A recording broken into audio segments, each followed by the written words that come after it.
Assalamualaikum warahmatullahi wabarakatuh. Perkenalkan, nama saya Nadia Salsabila, NPM 1917051046. Pada video kali ini saya akan menjelaskan tentang kesimpulan dari video yang pertama sampai yang ke-14. Ada 4 hal yang akan saya jelaskan pada video kali ini, yaitu yang pertama ada teori komputasi, yang kedua NFA dan DFA, yang ketiga adalah CFG dan CFL, dan yang terakhir adalah konsep komputer. Yang pertama yaitu ada teori komputasi. Teori komputasi adalah cabang ilmu komputer dan matematika yang membahas apakah dan bagaimanakah suatu masalah dapat dipecahkan pada model komputasi yang menggunakan algoritma. Pada ilmu ini terutama membahas hal terkait komputabilitas dan kompleksitas dalam kaitannya dengan formalisme komputasi. Untuk melakukan studi komputasi dengan ketat, ilmuwan komputer bekerja dengan abstraksi matematika dari komputer yang dinamakan model komputasi. Ada beberapa model yang digunakan, tetapi yang paling umum adalah mesin Turing. Sebuah mesin Turing dapat dipikirkan sebagai komputer pribadi dengan kapasitas memori yang tak terhingga, tetapi hanya dapat diakses dalam bagian-bagian terpisah dan diskret saja. Ilmuwan komputer mempelajari mesin Turing karena mudah dirumuskan, mudah dianalisis dan digunakan untuk pembuktian, dan karena mesin ini mewakili model komputasi yang dianggap sebagai model paling masuk akal, yang paling ampuh dan yang paling memungkinkan. Kapasitas memori tidak terbatas mungkin terlihat sebagai sifat yang tidak mungkin terwujudkan. Tetapi setiap permasalahan yang dipecahkan oleh mesin Turing selalu memerlukan jumlah memori yang terhingga. Jadi pada dasarnya, setiap masalah yang dapat dipecahkan oleh mesin Turing dapat dipecahkan juga oleh komputer yang memiliki jumlah memori yang terbatas. Yang kedua yaitu ada CFG dan CFL.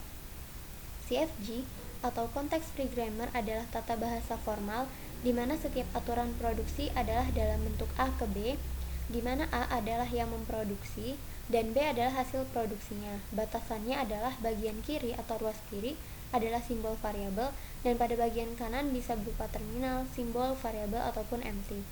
Nah, ini ada contoh aturannya. Di sini kita bisa lihat bahwa di bagian kiri adalah variabel yaitu ada x, y, z, dan yang di kanan itu dia bisa empty, bisa terminal ataupun simbol. Nah, CFG ini adalah hasil dari CFL yang hanya bergantung pada simbol awal. CFL ini sangat berkaitan erat dengan CFG dan PDA. Nah, PDA itu adalah pushdown automata. CFL terdapat 4 tapel, yaitu ada V atau variabel, T yaitu simbol terminal, S adalah state awal, dan P adalah aturan produksi.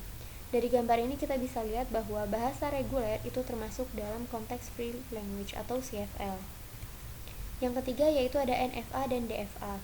Finite automata adalah mesin automata dari suatu bahasa reguler.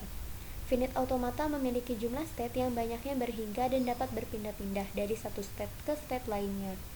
Finite automata dibagi menjadi DFA atau deterministic finite automata dan non-deterministic finite automata atau NFA.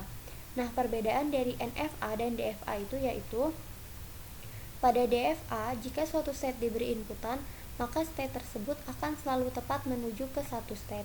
Tetapi kalau di NFA, jika suatu state diberi inputan, maka dia itu bisa masuk ke beberapa state berikutnya. Nah, di sini misal ada state 0, yaitu kalau dia diberi inputan B atau diberi inputan A, dia bisa masuk ke state 1 atau juga ke state 2. Yang terakhir adalah konsep dasar komputer. Mesin Mili dan mesin Moore merupakan prinsip dasar dari sebuah komputer. Mesin Mili adalah otomasi phase berhingga atau finite state automaton atau bisa juga finite state transducer yang menghasilkan keluaran berdasarkan fase saat itu dan bagian masukan atau inputan.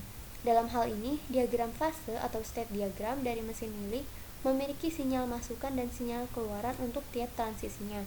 Prinsip ini tuh berbeda sama mesin Moore yang hanya menghasilkan keluaran atau output pada setiap fasenya saja.